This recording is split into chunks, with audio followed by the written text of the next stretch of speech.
Hello students, ਅੱਜ ਦਾ ਸਾਡਾ topic ਹੈ ਮੈਟੈਲਿਕ ਬੌਂਡਿੰਗ। ਇਹ ਜਿਹੜਾ ਟੌਪਿਕ ਹੈ ਇਹ 4th ਚੈਪਟਰ ਦਾ ਲਾਸਟ ਟੌਪਿਕ ਹੈ। ਸੋ ਬੇਟਾ first of all what is metallic bonding.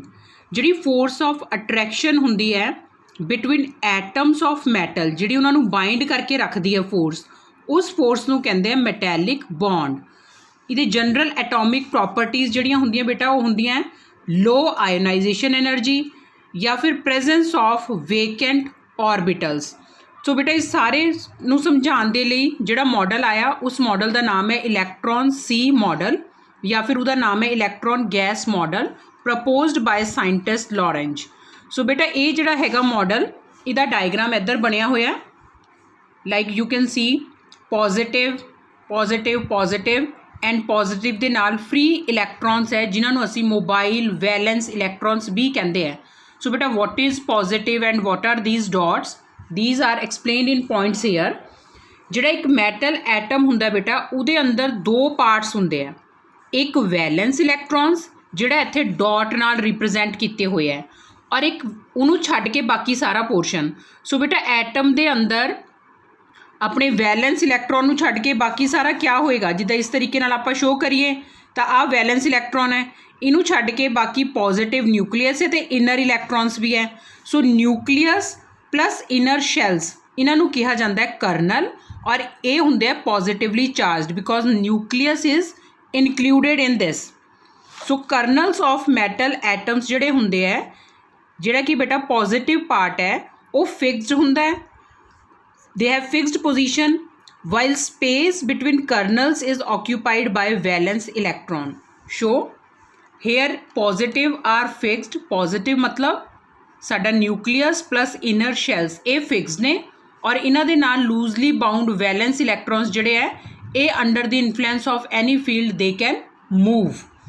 Next point the valence electrons are loosely held by the nucleus. जिहड़े बेटा वैलेंस इलैक्ट्रॉन हुंदे आ वो न्यूक्लीअस दे नाल लूजली बाउंड हुंदे आ और इन्हां नूं कहा जाता है मोबाइल और डीलोकेलाइज्ड इलैक्ट्रॉन्स। सो बेटा जिहड़ी किसी भी मैटल की स्ट्रेंथ है, strength of metal bond is directly proportional to number of valence electrons and nuclear charge. जिहदे अंदर जिन्ने ज़्यादा वैलेंस इलैक्ट्रॉन होणगे उस मैटल की स्ट्रेंथ भी उन्नी ज़्यादा होएगी।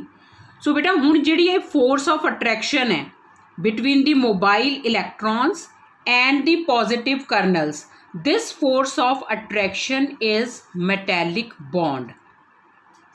clear है बेटा?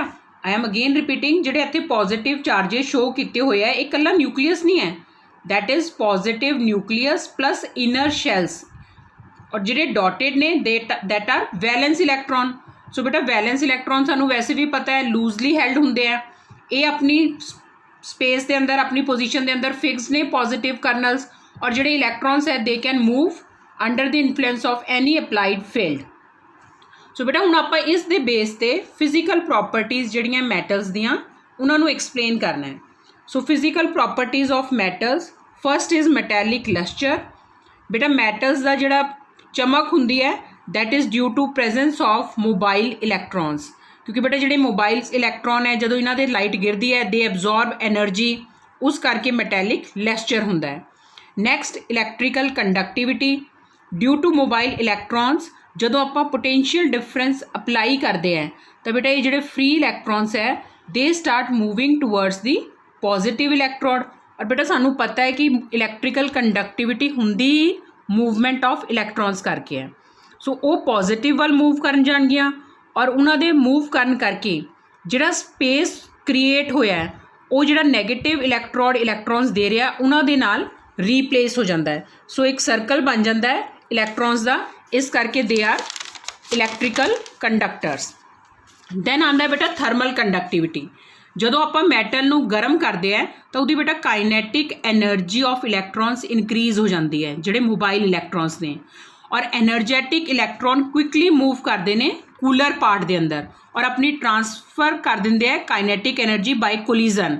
इस करके जिहड़ी हीट है वो हॉटर पोर्शन ते कूलर पोर्शन वाल ट्रांसफर हो जाती है, ट्रैवल कर लेंदी है। Next point malleability and ductility, like metals दी आपां वायर्स भी बना सकते हैं, शीट्स भी बना सकते हैं, again this property is due to non directional nature of metallic bond. ਜਦੋਂ स्ट्रैस अप्लाई किया जाता है बेटा मैटल्स के उत्ते तो जिहड़ी पोजीशन है कर्नल्स की वो चेंज हुंदी है without destroying the crystal and इहदे करके इन्हां दी वायर्स भी बन सकदियां और शीट्स भी बन सकदियां। सो बेटा इस चैप्टर के अंदर जिहड़े कुछ मोस्ट इंपॉर्टेंट पॉइंट्स है, पहला sigma bond is dash than pi bond. आपां कीता sigma bond is stronger than pi bond क्योंकि sigma bond head to head overlap नाल बनता है और पाई बॉन्ड साइडवेज ओवरलैप नाल बनता है। दूजा nitrogen molecule contains dash sigma and dash pi bond, जिदा बेटा आप शो करिए एन ट्रिपल बॉन्ड एन। तो थानू दस्सिया जदों भी दो एटम्स सिमिलर एटम्स बॉन्ड बनाते हैं तो पहला बॉन्ड सिग्मा हुंदा है, बाकी दे बॉन्ड पाई हुंदे हैं। सो N2 के अंदर एक सिग्मा है तो दो पाई है। अगर यही क्वेश्चन आवे ऑक्सीजन के अंदर तो बेटा ऑक्सीजन के अंदर आप डबल लाइन शो करते हैं, एक सिग्मा एक पाई, और हाइड्रोजन मॉलिक्यूल के अंदर ओनली वन सिग्मा। सो दो सेम एटम्स के अंदर एक सिग्मा हुंदा है, बाकी जिन्नी भी लाइन्स है उन्नी pi bonds. Next a double bond is always made up of a dash bond and a dash bond.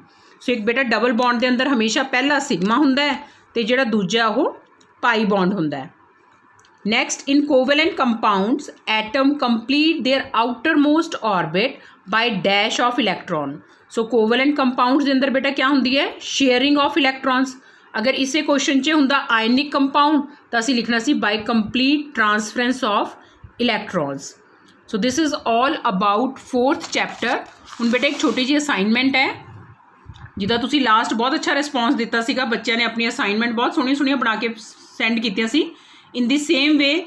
और बेटे इसके अंदर कोई भी प्रॉब्लम आती है you can ask me, cheat करके नहीं बनानी हैगी है, ठीक है। अपने नोट्स चो बनाओ और कोई भी प्रॉब्लम है you can ask me on WhatsApp. So बेटा assignment of chapter fourth, first differentiate between sigma and a pi bond. Second question, explain the formation of ionic bond. Third, what is octet rule? Write its limitations. Fourth, define the following terms: A, bond energy, B, bond length. Fifth question, what do you mean by hybridization? Explain sp3 hybridization with one example. Then fill-ups. A bond formed between two similar atoms cannot be dash. Second, a covalent bond is formed by dash of electrons. Third, a pi bond is a dash bond. Fourth, an electrovalent compound is made up of dash. Electrovalent compound किस चीज़ का बनया होया है? I am giving here hint. वो metals का बनया होया, atoms का बनया होया या फिर आयंस का बनया होया, that you have to write here. Last, the two electrons that occupy a bonding orbital must have dash spin. जिदा आपां कहा कि जो एक बॉन्ड बनता है तो दो इलैक्ट्रॉन्स होंगे हैं, दोनों इलैक्ट्रॉन की स्पिन किदां दी होनी चाहिए है, that you write here. So that is all about fourth chapter.